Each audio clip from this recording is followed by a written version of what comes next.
ده النجم الاكبر في الزمالك، ومفيش اتنين مختلفين له احسن لعيب في مصر السنه دي. يعني حتى كل ما باجي اسال اهلاويه تختار مين افضل لاعب، كله بيقول شيكابالا. يعني كله مجمعين، يعني حتى لو الموسم انتهى دلوقتي او شيكابالا ما لعبش نهايه الموسم، والحقيقه اداؤه طول السنه او نهايه الموسم الماضي والسنه دي، يعني الحقيقه احنا عاملين جائزه كابتن مسعد نور لافضل لاعب السنه دي، هو مكتسح، مش محتاجه يعني. هو بامانه هو مكتسح. وفي النهايه خلي بالك، انا عايز اقول لك انا عاشرت، انا كنت مشرف على متعب ومشرف على شيكابالا، وانا حلقتي او حلقتنا عفوا مع بركات كانت من اجمل ما يكون. انا بتصور انه لو الناس كلها بتتكلم زي بركات مش هيبقى عندي ازمه. وبركات برضو من وجهه نظري لا يقل عن ابو تريكه في عطائه للنادي الاهلي بالتحديد. اخطر لاعب في النادي الاهلي بالنسبه للزملكاويه، اخطر لاعب هم عايزين نبطل الصبح يعني ما ينفعش نختلف ان بركات احسن لعيب كوره في اخر 10 سنين في مصر، لان ما شاء الله مستوى ثابت طول. بركات نفسه قال لك انا بشوف شيكابالا بضحك، انا بحبه، وانا واتكلم عنه كلام جميل جدا. طالما يا اخي انت مرتبط بنجمك ابو تريكه ده، طب عفوا بركات او ابو تريكه بيقول نفس الكلام عن شيكابالا. طب ما تخلينا يعني نتكلم على النادي وبلاش نشتم في النجوم، وكمان ده حفاظ على نجومي. يعني عايز احافظ على متعب وعايز احافظ على باقي لعيبه النادي الاهلي. فما رايك ان احنا نبدا نعملها بالشكل ده؟ انا مؤيد لده جدا يا كابتن شوبير. انا زي ما قلت لك من الاول انا ضد فكره السباب وفكره الكلام ده، انا مش مؤيد ليه. نفعل ازاي يعني؟ النهارده انا مش عايز الناس تشتم شيكابالا عشان الناس هناك ما يشتموش عماد متعب، حتى لو عماد ما لعبش يقول لك ما تيجي تلعبه. وفي حتت انسانيه عيب ان احنا نتكلم فيها، وانت طبعا فاهم، وانا فاهم ايه اللي ممكن يتعمل. الاعراض ده شيء خطر جدا انه يبقى يتم حتى ولو بطريقه غير مباشره في المدرجات. فازاي نقدر نفرمل هذا التجاوز يعني؟ والله يا كابتن شوزة قلت لك هي حلقه كامله. يا اما هتمسك كل النقاط الموجوده في الحلقه، يا اما ما تقدرش تمسك طرف واحد وتقول له اشتغل لي على الحته دي وانت ما تشتغليش على الحته دي. مش هتقدر عليها. انا من ناحيتي انا اضمن لحضرتك ان انا كموقع، ان انا لو الامور موجوده عندي وشايف ان الامور متزنه، كل الاطراف مهتمه بشغلها، كل الاطراف عرفت تبتدي الشغل اللي احنا بنتكلم فيه هيبقى موجود. وعلى فكره وساعتها الجمهور الاهلي مش هيستنى ان يطلع الاهلي.com يتكلم ولا ان يطلع زمالك.tv يتكلم. الناس اذكى من كده يا كابتن، انت عارف كده كويس جدا يعني. بس مؤثر، لينا دور. طب انت عدد زوارك يوميا تقريبا كام؟ يعني بيخش لي مثلا في اليوم حوالي 700,000 800,000. 700,000 800,000. عدد زوارك يوميا كام؟ كبيجز ولا كزوار؟ كيوزر من 100 ل 130، بس بنعمل بيجز من 700 لمليون. كبيجز اللي هو عدد زيارات صفحات، انما كزوار من 100 ل 130. طب يعني عندكم ارقام كبيره جدا. هل شايف يا اسامه ان انتوا قادرين على التاثير حتى لو اثرنا في البدايه على 10% 15% تبقى بدايه جيده؟ بص يا كابتن، حل كل مشاكل الرياضه في مصر سواء تعصب او اهلي وزمالك انك تعمل مسابقه، المسابقه دي تكون عادله او بتدار بشكل محترم. كويس. طول ما الناس حاسه ان مفيش اداره بشكل محترم في ظلم، مهما اتكلمت. طب ليه الزمالك دائما وابدا شعر بالظلم؟ يعني ما هو ما كتير جدا من الجماهير قال لك ما الزمالك جومله امام الاسماعيلي وامام وادي دجله وامام مصر المقاصه. واضح ان انت محضر كل نقطه يعني كل المباريات مش جومل، او بلاش تجامل، يعني اسف خليني بعتذر. استفاد من الاخطاء زي ما حضرتك دي فرصتي في الموضوع. انا شايف مش مديك فرصتك. لا انا بتكلم في الموضوع تماما يعني. هنقول ان هدف جعفر في المقاصه تسلل، كل الناس معترفه بكده، تمام.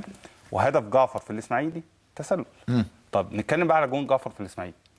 الكوره كانت ايه اصلا؟ ضربه جزاء للزمالك. كون الحكم اخطا وحسبها كورنر وحسب هاند بول من بره، فانا اصلا اتجاملت في الماتش ده. ما اتجاملتش، انا الكوره اصلا بالنسبه لي ضربه جزاء بتاعت شادي محمد واضحه، كل الناس اتكلمت عليها. جون عديه في المقاولين الفرق شعر راس. لو الشك مش هيتعمل للمهاجم هيتحسب امتى؟ الزمالك بقى السنه دي نتكلم على الحاجات اللي ما اتحسبتلوش. او الحاجات المقاولين اتلغى للزمالك جون لجعفر ومحدش اتكلم عنه. يعني احنا بنتكلم من جون عديه في تسلل، طب ما انا في جون في الشوط الاول ما اتحسبش ليه؟ ماتش الشرطه، بص الراجل جاي مرتب ومظبط. ماتش الشرطه عبد القادر موسى عمل ايه؟ عبد القادر مرسي عمل ايه؟ لغى جول لشيكابالا وضربتين جزاء وادى منهم واحده انذار لشيكابالا. ياسر عبد الرؤوف في ماتش الحرس، عمرو الصفتي النتيجه 1-1، بدل ما يحسب ضربه جزاء للزمالك طرد عمرو الصفتي يبقى هو عايز يخسر الزمالك، ده واضحه. عايز يخسر الزمالك. الكوره لاعب واحد خبط في رجله، مش عايز تحسبها ضربه جزاء، مش هتديله انذار ثاني، اصل هو ما مثلش ده اتضرب. طب انت شايف ان يعني هو انت شايف ان فيها تعمد؟ طبعا واضحه. النتيجه 1-1 وفي اخر دقيقه بدل ما ياسر عبد الرؤوف متعمد مش اكيد. اكيد ما عندكش. اصل ياسر عبد الرؤوف تاريخه مع الزمالك من اول والده، جون حسن شحاته اللي بيتكلم عليه. طب اقول لك سر. هتقول لي ان هو زملكاوي؟ لا اقول لك سر والله العظيم ثلاثه، والله انا بحلف لك بالله العظيم يعني. وانا مسؤول في اتحاد الكوره جالي تليفون خلي بالك الكلام ده انا بتحمل مسؤوليته يعني من احد مسؤولي الزمالك يعني. فقال لي لو سمحت خلي ياسر عبد الرؤوف يحكم كتير للزمالك. فانا استغربت يعني اول مره حد يطلب مني هذا الطلب يعني، جالي انا مش حد جينا قال لي. فقلت له طب ليه يعني؟ قال لي يعني بنتفائل بيه. قلت له مفيش تفاؤل وتشاؤم يعني.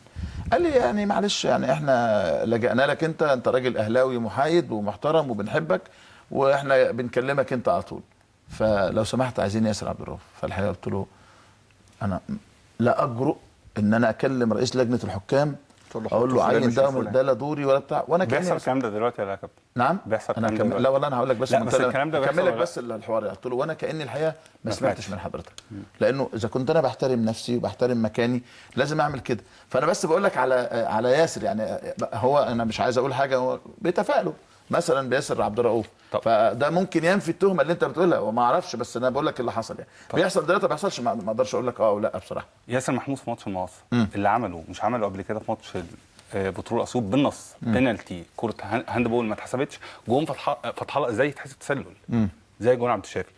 الزمالك وانبي النتيجه 1-1 وانبي بيجيب الجون الثاني من كورنر، الكره اللي قبل الكورنر ده تسلل، الحكم طنش. محمد ابراهيم طرد في ماتش الانتاج ضربه جزاء له، الحكم طرده. فطبعا في مجاملات التحكيم في مصر سيء جدا مع الزمالك، وده كل الناس واثقه في كده. الاهلي اتحكم له، الاهلي ما حكم له حكام اجانب ما فاتش غير ماتش واحد والتحكيم فيه كان سيء. ماتش الاهلي يعني الحكم الاجنبي جامل الاهلي برضه؟ لا ماتش المقصه الحكم كان سيء مستوى سيء، ممكن يكون مقصه دجله سوري دجله ماتش الاهلي والاتحاد. دلوقتي الاتحاد السكندري دفع $15,000 عشان يجيب حكام اجانب صح؟ اللاين مان ما جاش، حد ادالهم لاين مان مصري حسب جون تسلل لجده. طب هم رجعوا الفلوس للاتحاد، هو ده طقم حكام اجنبي؟ يعني كانوا رجعوا 5000 يعني المفروض يعني الموضوع مش ان الزمالك حاسس ان بظلم، لا ده واقع حضرتك، ده يقين عند الزمالكاويه. مش يقين يا كابتن، حضرتك اتفرج على الكور دي واحكم. انا عايزك انت كاهلاوي او كمحايد، هل شايف ان دي سياسه لجنه الحكام او سياسه اتحاد الكوره؟ سياسه اتحاد الكوره. الزمالك ما خدش اي بطوله في عهد سمير زاهر غير الكاس عشان الاهلي طلع، بس معروف سمير زاهر، معروف الهواري، معروف جمال ايه. طلعوا الاهلي ليه ساعتها ما كانوا بجمله البطولات اللي خدناها؟ ما هو طلع بس سمير زاهر معروف توجهاته، الهواري معروف توجهاته، الناس دي معروفه. عندك رد على كل الكلام اللي قاله اسامه انه لا ده اتحاد الكوره ضد، ده لجنه الحكام ضد؟ انا عندي رد بس انا ما اقدرش، ان انا كنت مسؤول فخلاص انا حكيت قصه واقعه بس يعني انا ما فيش حد يشك في اهلاويتي طبعا يعني ده، لكن يعني هنا محايد وفي اتحاد الكوره ايضا محايد، وممكن اقول لك الكواليس بس انا مش انا اللي دافع، لانه محمد اعتقد انت كفيل برد، ده مهم جدا، الاهلاويه كلهم هينتظروا ردك دلوقتي. هي اصلا مش مساله كده يا كابتن شوبير، كل الاسامي بتاعت الحكام اللي انت قلتها يا اسامه تقريبا بلا استثناء جمهور الاهلي لما بيشوفه في الملعب بيخاف. الاسامي الحكام نفس الاسامي اللي انت قلتها. جمهور الاهلي لما بيشوف كابتن ياسر عبد الرؤوف في الملعب بنخاف. جمهور الاهلي لما كان بيشوف كابتن ياسر محمود في الملعب بنخاف. خوفي كابتن فهيم عمر لما بنشوف في الملعب بنخاف. ما بتحس، لو تفكر زي ما كابتن بركات كان بيقول لك ان انت ما بتستريحش، انت بتشوف الحكم ما بتستريحش، لكن ما عندكش اي احساس ولو لنسبه 1% ان الحكم ده هينزل يخسرني او هينزل يكسبني او هينزل يديني. لا. طب السؤال الاهم، هل بالفعل زي ما قال اسامه انه الزمالك الاهلي بياخد مجاملات تحكيميه جماهيريه، الاعلام بتاعه القوي، المسؤولين بتوع الاهلي هم اللي بيقودوا اتحاد الكوره، وبالتالي فالاهلي هو نادي الحظوه او الحظوه، وبالتالي بياخد اكثر من حقه او اكثر مما يستحق؟ طيب انا اقول لك على حاجه يا كابتن شوبير، ما اعرفش انا ينفع اقول الكلام ده ولا ما ينفعش. قول اللي انت عايزه، لكن طالما ما بنخرجش عن المألوف ما فيش مشكله. جمهور الاهلي شايف ان قناه الاهلي ما فادتوش، شايف ان قناه الاهلي يعني اسامه بالمنطق اللي هو بيتكلم بيه قطاع كبير من جمهور الاهلي شايفين ايه؟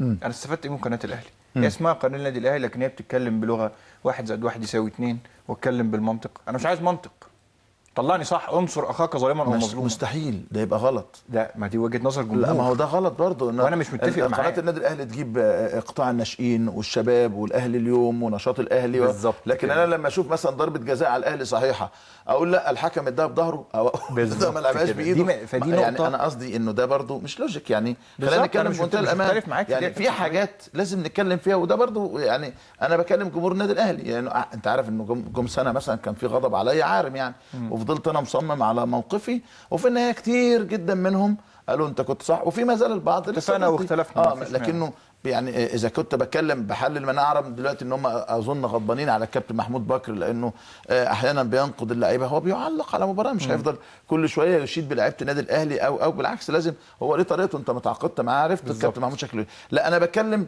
في النقاط اللي بيتكلم عليها اسامه، هل الاهلي بتتم مجاملته ولا انتوا كاهلاويه ما بتهتموش قوي ان انتوا تحصروا الاخطاء لانه بتحصل، ودي من طبيعه كره القدم او من العادي في كره القدم. والله كنت شايف اقول لك حاجه بسيطه جدا احنا عملناها عندنا في الموقع بعد ماتش الانتاج الحربي. احنا كنا شايفين ان احنا اتظلمنا من الحكم، مش عشان البينالتي، الكره كانت بينالتي ما فيهاش كلام الانتاج، بس في الكره الاخرانيه بتاعت اسامه حسني والكرات الموجوده في وسط الماتش بشكل عام يعني. فبعدها احنا جينا قلنا ايه، قعدنا احنا كفريق عمل كنا قلنا يا جماعه عايزين نعمل فيديو نطلع فيه كل الاخطاء اللي للزمالك وكل الاخطاء اللي على الاهلي. طيب يلا حد فاكر حاجه؟